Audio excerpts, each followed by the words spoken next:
বাংলাদেশের যে কোনো একটা বিমানবন্দরে সাকিব খান এবং অপু বিশ্বাসকে হঠাৎ করে একসাথে দেখা গেছে। আর তাদের কয়েকটি ছবি সোশ্যাল মিডিয়াগুলোতে পোস্ট করার পরে ব্যাপক আলোচনা সমালোচনা জন্ম দিয়েছে। আসলে হঠাৎ করে তাদের দুজনকে একসাথে দেখা যাচ্ছে কেন?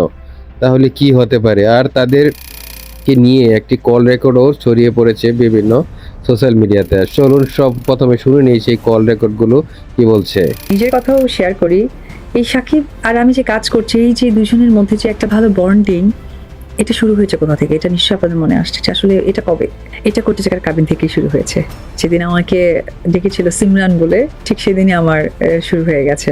ওই সিমরানের ডাক থেকেই আসলে আমাদের প্রথম ফোন নাম্বার দেওয়া নেওয়া হয়। সেটা হচ্ছে আমরা যখন শুটিং সেটে থাকি তখন আমাদের প্রত্যেকটা মেকআপ আর্টিস্টের কাছে একটা করে মেকআপ ব্যাগ থাকে।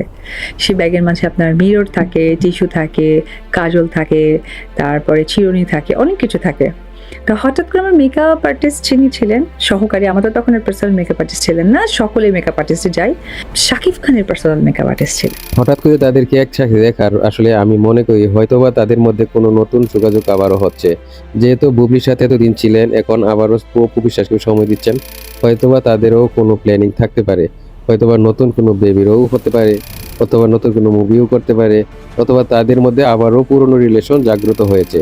কোনো কিছুই হতে পারে। এখনো তারা কোনো কিছু ক্লিয়ার করেনি, তাদেরকে শুধু এয়ারপোর্টে দেখা গেছে।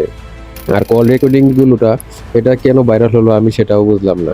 সবাই মন্তব্য পেশ করে যাবেন আপনাদের।